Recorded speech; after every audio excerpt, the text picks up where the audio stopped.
Bonjour, je m'appelle Sébastien Trenelet. Il y en a qui disent que je suis pianiste, d'autres qui disent que je suis musicien. Moi, je me considère plutôt comme un artisan de la musique, sous son côté travailleur et son côté multidisciplinaire, on va dire. J'ai démarré l'instrument en fait. Non, j'ai démarré l'orgue électronique familial, voilà, celui que mon père jouait à la maison. Et j'ai commencé à l'âge de, à ce qu'on m'a dit, je n'ai plus de souvenirs très précis de cette période-là. J'ai commencé vers l'âge de 4 ans en copiant mon père. J'imagine que j'étais à côté de lui, je le regardais jouer, j'écoutais et quand il n'était pas là, en cachette, j'allumais l'instrument pour m'entraîner et rejouer ces mélodies. Et un jour, mon père, en rentrant du travail, il s'est entendu jouer. Il y avait a priori les fautes que lui faisait d'habitude. Il s'est dit l'orgue joue tout seul, c'est pas possible, c'est les gamins qui ont dû m'enregistrer. Et en rentrant dans la pièce où se trouvait l'orgue, il m'a dit mais comment t'as appris à jouer ça? Je dis ben je sais pas, je t'ai regardé jouer, j'ai écouté et voilà, et ça sort tout seul en gros. Et voilà, mes parents ont voulu m'inscrire à des cours de musique. Donc j'avais 4 ans et à l'époque, il fallait d'abord savoir lire avant de commencer à jouer d'un instrument. Ce que je trouve assez débile aujourd'hui, mais en tout cas à l'époque ça se passait comme ça. Donc on m'a dit tu auras le droit de démarrer dans 2 ans. Ah, horreur. Donc mes parents ont réussi en négociant à ce que j'ai une petite dérogation pour démarrer 1 an avant. Donc à partir de 5 ans, j'ai pris des cours d'orgue électronique et je suis passé au piano à l'âge de 10-12 ans à peu près. À partir de mes 5 ans, est-ce que je considérais la musique comme du travail ou comme du plaisir? Il y avait toujours un côté plaisir, mais le côté travail à l'époque, c'était pas forcément ce qui m'attirait le plus. Donc si mes parents n'avaient pas été là, j'aurais arrêté chaque semaine, avant chaque cours, je ne faisais à mes souvenirs rien pendant la semaine et je bossais juste avant d'aller au cours. Ce qui était suffisant parce que j'arrivais toujours à jouer les morceaux grâce à l'oreille. Mais c'est vrai qu'à l'époque, je n'étais pas très travailleur, comme tous les gamins d'ailleurs, c'est pas une spécificité. Et le plaisir, on va dire, vraiment l'envie les défis qui sont attirants pour moi sont venus vers l'âge de 10 ans, où je me suis dit, ok, maintenant je veux vraiment jouer du piano et plus de l'orgue électronique. La différence, c'est que l'orgue électronique, c'est un toucher très, très léger, un clavier très petit, où on joue des accords à la main gauche. La main gauche ne bouge plus, il y a un accompagnement automatique qui se met en route, et on joue les mélodies à la main droite. Donc voilà ce qui correspondait très bien on va dire, à mes capacités innées d'oreille musicale qui me permettaient de jouer toutes les mélodies et de plaquer un accord. Voilà. Passer au piano, c'est autre chose. Ça demande beaucoup plus de technique, ça demande beaucoup plus d'indépendance au niveau des jeux de main gauche et main droite. Donc là, c'est là que j'ai commencé à prendre goût au travail de l'instrument. Une fois que j'en arrive à passer au piano et à attaquer le travail de l'instrument, comment se passe ma formation? Tout simplement, je prends des cours privés où j'ai on va dire la chance ou non d'ailleurs. Avec le recul, je me dis c'était peut-être pas une chance d'avoir des profs privés qui travaillaient uniquement ce que j'avais envie de travailler. Donc ils me faisaient pas forcément travailler le rythme. Et j'avais pas un cours de solfège, un cours de rythme, etc. Donc je dis la chance et peut-être pas, c'est que peut-être une chance parce que peut-être que j'aurais été dégoûté et j'aurais arrêté assez rapidement si j'avais eu mon cours de solfège où il y a des choses à l'époque, comme il fallait savoir lire avant de commencer l'instrument, il fallait prendre son cours de solfège, il fallait prendre son cours de rythme, de théorie, et souvent on n'a pas forcément les liens qui sont faits entre la partie vraiment musicale et la partie théorique, qui pour moi ne forment une seule matière. Donc aujourd'hui il y a un système de formation qui est un peu différent, mais à l'époque, donc moi je suis passé par ces cours privés qui me faisaient travailler vraiment et l'oreille et la technique du piano, et après, je suis rentré en école de musique où il y avait vraiment ce côté séparé. On est au cours de solfège avec des dictées musicales, mais aucune application dans le cours de piano. Et pour moi, mon prof, qui était très bien, un type très sympathique, qui m'a appris aussi beaucoup de choses, mais à un moment, je me suis dit, si c'est pour si c'est pour travailler une partition et me corriger les fautes que j'ai bien, je les ai entendues les fautes. Je sais que je viens de faire une faute ou que j'ai utilisé un mauvais doigté. Je me suis dit si c'est ça, je peux travailler moi-même. Ou alors, peu de temps avant, j'avais été à un concert de jazz où là je voyais que ça improvisait, c'était le style de musique qui me hérissait les poils, comme j'ai tendance à le dire. Là je me suis dit, ok, j'ai dit à mes parents, je ne veux plus être en école de musique, je veux apprendre le jazz. Donc c'est là que ma mère a, je pense, tout s'est passé très, très rapidement, en quelques semaines. Je sors du concert, une semaine après je dis je veux arrêter l'école de musique, je finis l'année et c'est terminé. J'allais rentrer au lycée et ma mère me dit ben, à la rentrée tu vas... J'ai appelé, il y a une école de jazz à Bâle en Suisse et tu démarres ta formation en octobre. Mais c'est en suisse allemand, je vais pas... Ben oui, tu apprendras. Et c'est ce que j'ai fait. J'ai appris le suisse allemand et la musique en même temps, en démarrant une... Au départ, je suis entré en école de jazz comme on rentre dans une école de musique, en formation générale, ce qu'ils appellent formation générale, pour rentrer 1 an et demi après avec un concours d'entrée, des cours préparatoires, pour entrer vraiment dans la section professionnelle de l'école de jazz. Donc j'entre à l'école de jazz de Bâle. Je suis alsacien, donc j'habite à côté de la frontière d'Allemagne. On s'appelle le coin des 3 frontières, donc il y a l'Allemagne et la Suisse à côté. Donc à 10 minutes de chez moi, j'arrive à l'école de jazz de Bâle, où la vraie formation et pour moi tout est né dans les 4 ans qui ont suivi mon entrée à l'école de jazz. À la fois le goût de la transmission, à la fois je vais y revenir plus en détail, mais je veux dire pour généraliser, c'est le goût de la transmission, le travail du ragtime et du boogie, l'idée de faire un spectacle, pas simplement de jouer du ragtime et du boogie, mais de raconter une histoire, voilà, donc une forme de spectacle. Les liens, justement, quand j'expliquais qu'en école de musique, on a un côté très, très divisé entre le cours de rythme, on ne sait pas à quoi ça sert, mais on a une note, il faut avoir une bonne note, et on ne sait pas à quoi ça sert directement à l'instrument. Là, en fait, tous les liens étaient là, donc c'est à la fois hyper exigeant, tant au niveau de l'écoute, donc il faut aussi avoir une bonne note, mais alors ça devient un réel plaisir.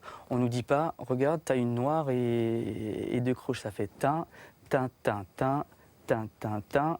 On dit, vas-y, maintenant tu le chantes, tu interprètes ce rythme. C'est pas tin, tin, tin, tin, bravo, tin, 16. C'est tin, tin, tin, tin, tin, tin, tin, tin, tin, tin. Si tu le rends ternaire, fais vivre ton rythme, chante le rythme, c'est pas simplement, il faut pas le lire, il faut le chanter. T'imagines un big band, tu joues dans un big band, et là tu as le batteur qui fait une pêche sur tin, tin, tin, et il faut être avec lui. Donc là pour moi, tout est né, ces liens sont nés. Tout ce que j'entendais quand j'étais petit, là ça devenait de la théorie, j'apprenais d'où ça sortait, d'où sortaient les accords qui ont été inventés dans les églises, parce qu'avec les échos et les harmoniques du chant, en fait, il y a des notes qui se sont superposées. On apprend que l'accord, c'est né comme ça il y a des centaines d'années. Donc là, pour moi, c'est une période magique. Période magique et en même temps, c'était peut-être un peu plus tôt, mais on va dire, oui, vers mes 16 ans, je commence à m'intéresser vraiment à l'histoire du jazz. Et là, sur le tard, aujourd'hui, je me rends compte que c'était vraiment très tardif. Je me rends compte qu'il y avait des esclaves. Le jazz démarre comme ça. Alors plutôt non, c'est pas le jazz qui démarre comme ça, c'est le blues qui démarre comme ça. La racine du jazz, c'est le blues. Mais avant ça, il y a eu les Africains qu'on a amenés aux États-Unis pour les rendre esclaves. Et je me retrouve en pleurs dans mon lit. C'était pas à 16 ans, c'était un peu avant, c'était à 15 ans. Mais voilà, je me suis dit, c'est pas possible. On ne peut pas, c'est pas possible. Comment l'homme peut faire ça? Alors ça peut paraître hyper naïf et simple de se dire à 15 ans on réalise ça, mais en tout cas ça a été moi mon parcours. Et à ce moment-là, je me suis dit, ok, pour moi le racisme je le comprends pas. Je vais essayer de lutter contre ça.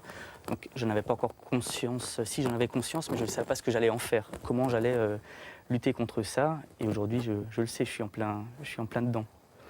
Donc je découvre cette histoire du jazz.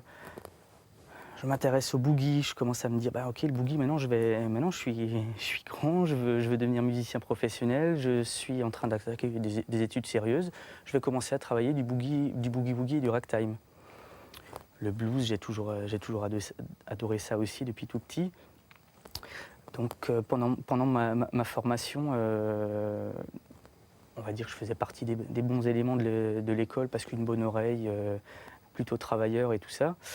Et en fin d'études, la réflexion qu'on m'a faite après mon passage de diplôme, donc il y avait un petit concert avec un jury, on m'a dit: c'est bien Sébastien, tu joues très bien, tu as ton diplôme, pas de souci. On voudrait quand même te faire une réflexion. Dans ton jeu, le prends pas mal, mais il y a toujours un peu trop de blues et de boogie dans ton jeu, quoi. Essaye d'aller vers un côté plus jazz parce que, voilà, pour ta carrière, tout ça. Et je me suis dit, je vais faire un spectacle avec que du ragtime et du boogie-woogie. donc voilà, plus on me met de barrières et plus j'ai envie de les franchir. Donc ça faisait partie, voilà, tout ça est né à cette époque-là.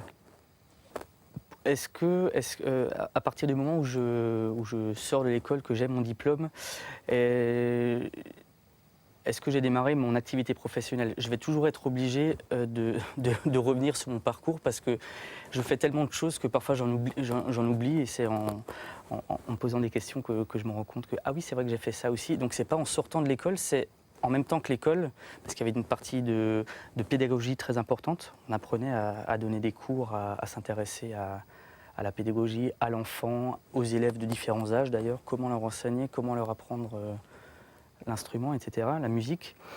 Et j'ai commencé à enseigner déjà pendant mes études. J'ai trouvé un boulot en école de musique en Suisse, en Allemagne. Donc j'enseignais pas dans ma langue en plus, ce qui était un petit challenge aussi.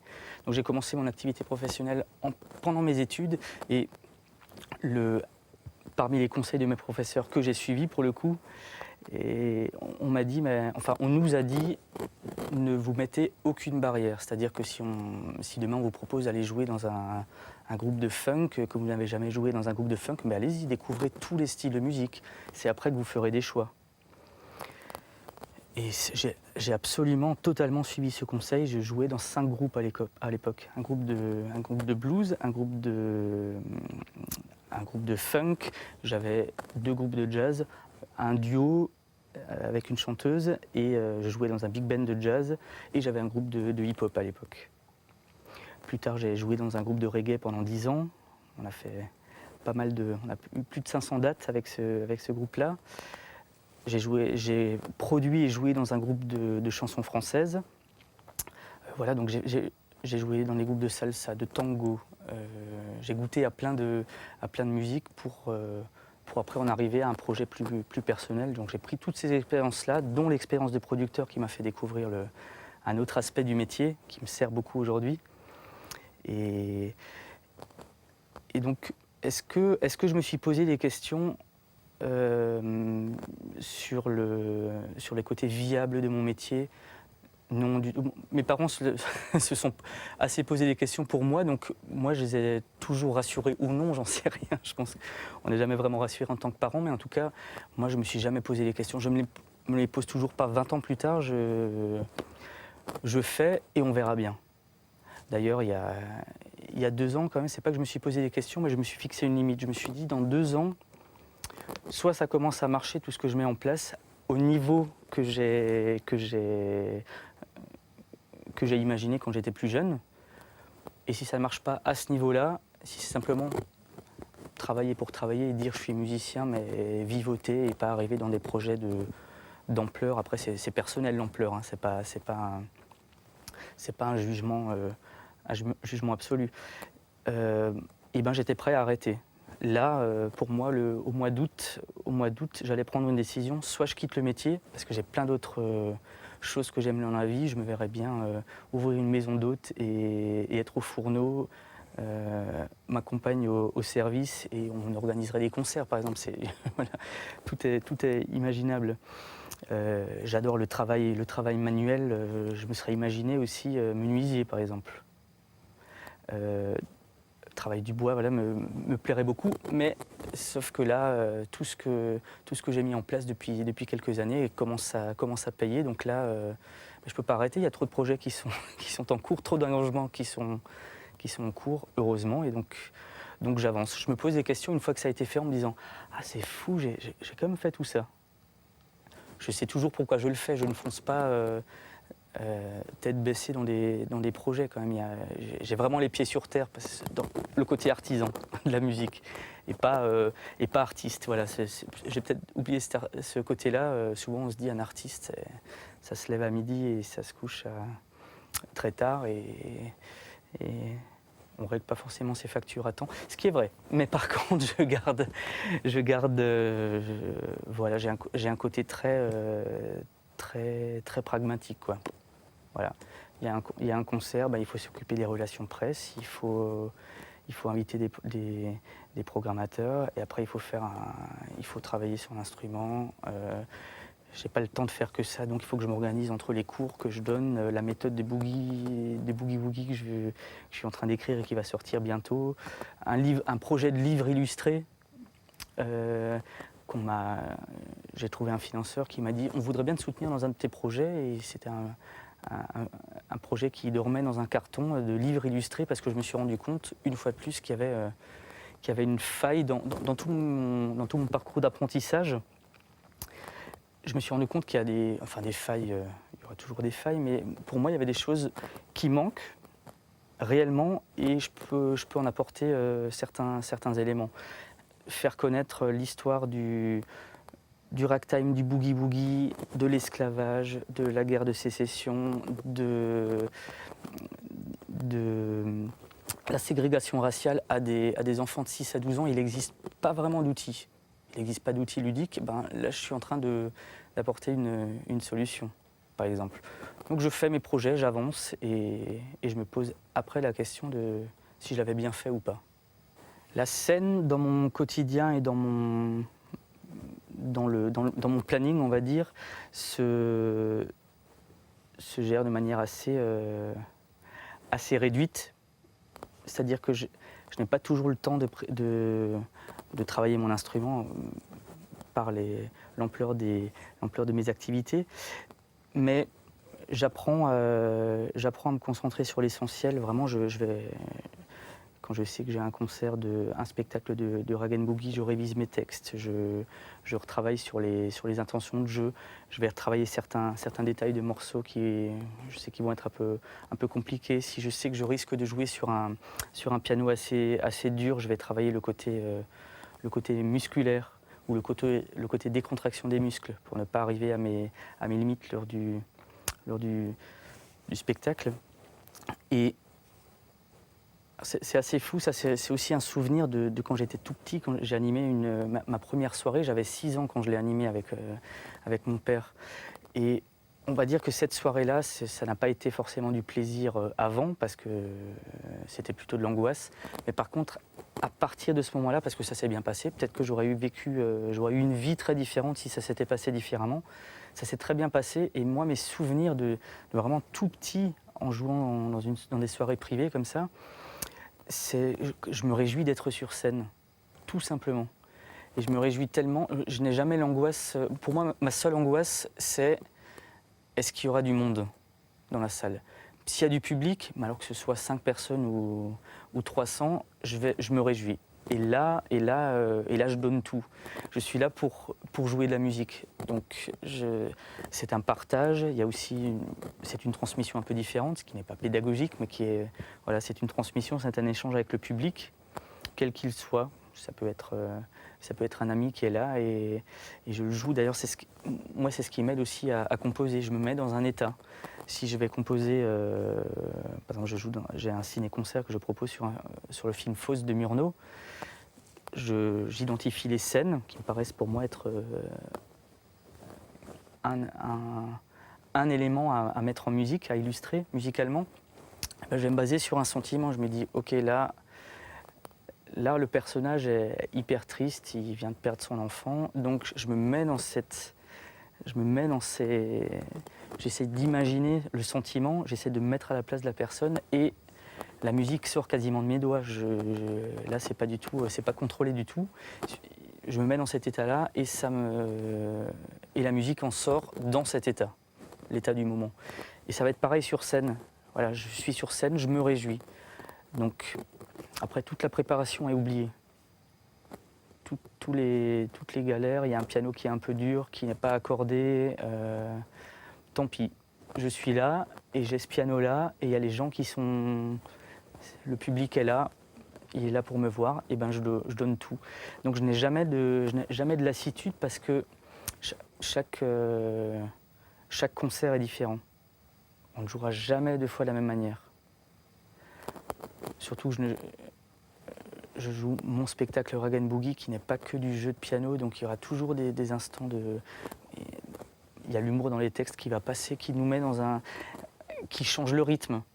J'ai appris ça, on travaillait dans un cabaret. Le rythme que donne le public, c'est une chose qui va nous faire changer chaque soir notre prestation. Où chaque soir, l'échange va être très différent. On se rend compte de l'effet que ça a de donner ou de ne pas donner. Donc moi, je donne toujours. Et je pense que c'est ça qui m'empêche de voir... Alors, j'ai ce côté-là aussi dans la vie, de ne pas jamais voir le côté négatif. Je vais toujours voir le côté plein du verre, côté plein du verre à moitié plein ou à moitié vide. Mais voilà, c'est jamais pareil. Le même morceau, 3 soirs de suite, c'est jamais pareil. J'ai été pianiste de bar où je jouais 6 heures tous les soirs, 4 soirs par semaine pendant quelques temps. Donc je sais de quoi je parle et c'est pas tout dans mon parcours. J'ai eu plein de moments comme ça. Alors il faut jouer, il faut tenir, il faut jouer 6 heures, il faut avoir le répertoire. Donc je m'inventais moi des situations qui me mettaient soit en danger, ou alors ça me mettait justement dans un état pour être à l'aise et être en forme et donner le maximum. Parce que même là, même en tant que pianiste de bar, je n'étais pas là je n'étais pas là au même titre que le pot de fleurs à côté de la porte. J'étais là pour donner une ambiance, un échange. Quelqu'un venait me demander un morceau, si je le connaissais, je le jouais avec plaisir. Et si je le connaissais pas, j'allais le bosser pour la fois d'après ou éventuellement le client allait revenir pour lui faire plaisir. Donc voilà, on peut toujours s'inventer toujours se mettre dans un état qui fait qu'on n'a pas la lassitude. Et pour l'instant, 20 ans de métier, je n'ai jamais connu ça. Jamais. J'ai déjà regretté de m'être engagé dans certains projets, mais jamais de lassitude. Quelle est l'utilité de la musique ? Pour moi, en tant qu'auditeur, la musique, c'est le voyage, le rêve, l'imagination, l'envie. Du coup, ça se transforme en... Je prends le côté automatiquement pianiste qui va me donner des idées, l'envie, le challenge de me dire « Ah oui, un exemple concret, je suis allé voir Boyan Z et Julien Louraud en concert. Et ben voilà, il y a plein d'idées sans me dire... je veux jouer la même chose, mais ça va m'inspirer. Ça va me donner le goût d'avoir des nouveaux challenges ou des nouvelles idées musicales ou des nouveaux styles ou une nouvelle manière d'aborder d'un style de musique. Donc ça va être toute cette source d'inspiration. En tant qu'auditeur, pour moi, ça sert à ça la musique. Et le côté rêve, là, c'est pas forcément pour moi parce que je n'ai pas eu un parcours difficile.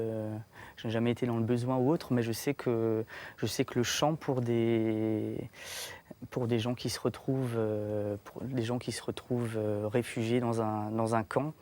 J'ai une amie dernièrement qui m'a parlé du fait de créer une association qui va aider ces gens et qui va amener le chant. Elle veut essayer d'intégrer de prendre les chants de différents pays, de différentes nations, de différentes cultures, voilà, des gens qui ne sont pas chanteurs, mais les faire chanter pour évacuer. Pour moi,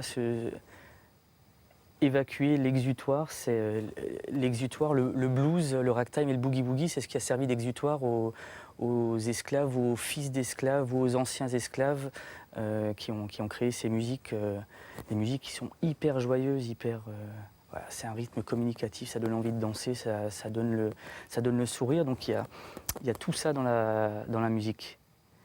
Il y a tout ça dans la musique et pour moi, en tant que musicien, je sers à quoi ? Je sers éventuellement à amener tout ça. Alors comme je le disais au départ, je ne me considère pas comme un musicien parce que Je me considère autant pédagogue que pianiste, que musicien, parce que je suis arrangeur ou compositeur. Il y a je mets tout mon vécu dans tout ce que je fais. Donc moi, je vais servir à amener du rêve. Je l'espère peut-être, en tout cas, c'est pas pour ça que je le fais, mais enfin si, c'est pour ça que je le fais. C'est pour amener ce rêve-là, c'est pour faire cogiter quand je fais un spectacle de ragtime et des boogies où je raconte, où je parle de l'esclavage, où je parle de la ségrégation raciale, c'est pour amener une ouverture d'esprit, lutter contre le racisme. Donc la musique peut servir à lutter contre le racisme.